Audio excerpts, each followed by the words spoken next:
اللہ رب العالمین والصلاة والسلام علی سید الانبیاء والمرسلین وعلی آلہ واصحابہ اجمعین۔ میں مولوی صدیق اکبر یوٹیوب چینل اسرا ٹی وی سے۔ مسلمانوں کو گھروں سے نکالنا۔ قسطنطنیہ اور اس کے اطراف سے ہزاروں محبان وطن نکل بھاگے۔ خود ولی عہد سلطنت نے اسلامی حمیت کی وجہ سے کئی مرتبہ نکلنے کا ارادہ کیا، مگر ان کو سخت حراست میں کر دیا گیا۔ یونانیوں کے مظالم سے ہزاروں مسلمان سمرنا سے گھر بار چھوڑ کر بھاگے۔ قسطنطنیہ سے بہت سے معززین اور مقتدی افراد کو جلا وطن کر کے مالٹا وغیرہ میں بھیج دیا گیا۔ یہ تمام واقعات ہیں جن سے اخراج من الدیار اور مظاہرت علی الاخراج میں کوئی شبہ باقی نہیں رہتا۔ مالٹا میں ٹرکی کے بہت سے مقتدر افراد میری موجودگی کے زمانے میں نظر بند تھے، بس جبکہ یہ تینوں باتیں سلطنت برطانیہ کے ذمہ دار وزراء کی طرف سے واقع ہو گئی تو اب بھی کسی مسلمان کو برطانیہ کے ساتھ موالات کے حرام ہونے میں کوئی شبہ ہو سکتا ہے؟ رہا یہ شبہ کہ موالات اور چیز اور معاملہ اور چیز ہے۔ آیت موالات کو منع کرتی ہے نہ معاملات کو، تو میں کہوں گا کہ ہاں، موالات کے مفہوم کے لحاظ سے فرق ضرور ہے، لیکن موالات کے مفہوم میں قربت اور نزدیکی پیدا کرنے والے تعلقات اور باہمی نصرت و معاونت کے تمام ارتباط لغوی معنی کے لحاظ سے داخل ہیں۔ بس تمام ایسے معاملات جن کی وجہ سے دشمن کے ساتھ ایسے تعلقات، فوجی ملازمت وغیرہ جو مسلمانوں کی ہلاکت اور شوکت اسلامیہ کے مٹانے میں دخل رکھتے ہوں، ایسے روابط جن کی وجہ سے انہیں موقع ملے کہ مسلمانوں کی رضامندی پر استدلال کر سکے، ایسے مراسم جن سے ان کے ساتھ محبت و الفت کا اظہار ہوتا ہے، براہ راست یا بالواسطہ موالات ممنوعہ محرمہ میں داخل ہیں۔ حاتب بن ابی بلتہ رضی اللہ تعالیٰ عنہ کے واقعے کو بغور دیکھا جائے اور فاروق اعظم رضی اللہ تعالیٰ عنہ کی ایمانی عینک سے مشاہدہ کیا جائے تو پھر کوئی شبہ واقع نہیں ہو سکتا۔ اس کی تفصیل کا یہ وقت نہیں ہے، اس لیے صرف اسی قدر پر اکتفا کرتا ہوں۔ دوسرا شبہ یہ کیا جاتا ہے کہ مسلمان ترک موالات سے تکلیف اور نقصان اٹھائیں گے۔ اس کے جواب میں بھی مختصراً یہ واقعہ ذکر کر دینا کافی سمجھتا ہوں کہ جس وقت یہود بنو قینقاع سے مسلمانوں کی لڑائی ہوئی تو عبادہ بن صامت انصاری رضی اللہ تعالیٰ عنہ نے عرض کیا، قال عبادۃ ان لی اولیاء من الیہود کثیر عددهم شدیدۃ شوکتهم وانی ابرأ الی رسولہ من ولایتہم وحلفہم ولا مولا لی الا اللہ ورسولہ وقال عبد اللہ بن ابی لکنی لا ابرأ من ولاء یہود انا رجل لا بد لی منہم۔ ترجمہ: حضور، میری یہود کی ایسی جماعت سے موالات تھی جن کی تعداد بہت ہے اور طاقت زبردست ہے، آج میں ان کی موالات سے دستبرداری کرتا ہوں اور اب خدا اور رسول صلی اللہ علیہ وسلم کے سوا میرا کوئی مولا نہیں۔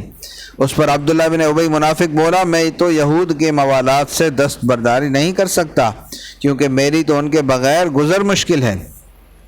اس پر یہ آیت نازل ہوئی، یا ایھا الذین آمنوا لا تتخذوا اليہود والنصارى اولیاء، اے ایمان والو، یہود و نصارہ کو دوست نہ بناؤ اور ان سے موالات نہ رکھو۔ اور منافقین کا یہ قول کہ ہمیں تکالیف اور مصیبتیں پہنچنے کا خوف ہے، جواز موالات کے لیے کافی نہ ہوا اور ان کو موالات کی اجازت نہ دی گئی، بلکہ ایسے لوگوں کے بارے میں حضرت حق تعالیٰ نے فی قلوبہم مرض فرمایا ہے، اور ان کے اس قول کا کہ ہمیں تکلیف اور مصیبتیں پہنچنے کا خوف ہے، یہ جواب دیا کہ عنقریب حق تعالیٰ اپنی طرف سے مسلمانوں کی فتح یا اور کوئی محتم بالشان امر ظاہر کرے گا جس سے تمام ڈرنے والے اپنے نفسانی منصوبوں پر نادم ہو جائیں گے۔ آج بھی ایک میدان عمل آپ کے سامنے ہے، ابتلاء و امتحان کی کڑی منزل درپیش ہے، مگر آپ دور نہ جائیں، صرف اپنے آقا نامدار خاتم النبیین صلی اللہ علیہ وسلم کے حالات پر غور کریں۔ آپ صلی اللہ علیہ وسلم کو مشرکین عرب نے اس قدر سخت تکلیفیں پہنچائی تھی کہ الامان والحفیظ، مگر آپ صلی اللہ علیہ وسلم ان تمام جان گداز تکلیفوں کو نہایت استقامت کے ساتھ برداشت فرماتے رہے اور اپنے فرض تبلیغ کو جاری رکھا۔ یہاں تک کہ کفار مکہ نے آپ صلی اللہ علیہ وسلم کے قتل کا منصوبہ باندھ کر آپ صلی اللہ علیہ وسلم کے مکان کا محاصرہ کر لیا۔ اس وقت آپ صلی اللہ علیہ وسلم خدا تعالیٰ کے حکم سے مکان چھوڑ کر تشریف لے گئے اور 3 دن غار ثور میں رہ کر مدینہ منورہ چلے گئے۔ وہ زمانہ مسلمانوں کے لیے سخت ابتلا و آزمائش کا زمانہ تھا۔ مسلمانوں کی تعداد نہایت قلیل اور مالی حالت تنگی کی تھی، مگر ان کے ایمان پختہ اور قلب مطمئن تھے۔ ان کی صداقت و استقامت کی برکت تھی کہ کفار کے تمام منصوبے خاک میں مل گئے اور خوار و ذلیل ہو کر مغلوب ہوئے، اور خدا کا نور تمام دنیا میں پھیل گیا۔ مسلمانوں کی کامیابی یقینی ہے۔ میری عرض اس بیان سے صرف یہ ہے کہ آج اگر مسلمانوں کے ایمان پختہ ہو جائیں اور خدا تعالیٰ کے وعدہ نصرت وکان حقاً علینا نصر المؤمنین پر ان کو پورا بھروسہ ہو جائے اور تکالیف کی برداشت میں ذرا صبر و استقامت سے کام لے تو ان کی کامیابی یقینی ہے، کیونکہ آج دنیا میں مسلمانوں کی تعداد 40 کروڑ ہے، جس میں سے صرف ہندوستان میں 7.5 کروڑ آباد ہیں۔ اگر یہ سب متفقہ طور پر اسلامی خدمت کے لیے صبر و استقامت کی ڈھال لے کر کھڑے ہو جائیں تو کیا کوئی طاقت ہے جو توحید کی بجلی پر غالب آ جائے؟ دشمنان خدا ہمیشہ اسلام اور مسلمانوں کو صفحہ ہستی سے مٹا دینے کی کوشش کرتے رہے ہیں، لیکن خدا تعالیٰ کی نصرت اور توفیق سے مومنین کی قوت ایمانی اور استقامت ہمیشہ ان کی کوششوں کے سامنے سد سکندر ثابت ہوئی ہے۔ اسلام خدا کا نور ہے جو ان کور چشموں کی معاندانہ پھونک سے کبھی نہیں بجھ سکتا۔ فرزندان توحید، آج تمہارے ایمان اور اخلاص کا امتحان لیا جا رہا ہے۔ خدا تعالیٰ دیکھ رہا ہے کہ اس کے جلال و جبروت کے سامنے سر جھکاتا ہے، اور کون ہے جو دنیا کی ناپائیدار ہستیوں کے خوف سے خدا کی امانت میں خیانت کرتا ہے۔ اگر تم میدان محشر میں خدا کے سامنے پیش ہونا ہے، اگر تم کو رسول پاک صلی اللہ علیہ وسلم کی شفاعت کی آرزو ہے تو اس کے پاک دین کی حفاظت کرو، اس کے مقدس احکامات کی اطاعت کرو، اس کی امانت توحید کو برباد نہ ہونے دو، اور اس کی دی ہوئی عزت کو حقیقی عزت سمجھو۔ اسلام صرف عبادات کا نام نہیں ہے، بلکہ وہ تمام مذہبی، تمدنی، اخلاقی، سیاسی ضرورتوں کے متعلق ایک کامل و مکمل نظام رکھتا ہے۔ جو لوگ زمانہ موجودہ کی کشمکش میں حصہ لینے سے کنارہ کشی کرتے ہیں اور صرف حجرے میں بیٹھے رہنے کو اسلامی فرائض کی ادائیگی کے لیے کافی سمجھتے ہیں، وہ اسلام کے پاک و صاف دامن پر ایک بدنما دھبا لگاتے ہیں۔ ان کے فرائض صرف نماز روزے پر منحصر نہیں، بلکہ اس کے ساتھ ہی اسلام کی عزت برقرار رکھنے اور اسلامی شوکت کی حفاظت کرنے کی ذمہ داری بھی ان پر عائد ہوتی ہے۔ وفقنا اللہ و ایاکم لما یحب و یرضی۔ برادران وطن کا شکریہ۔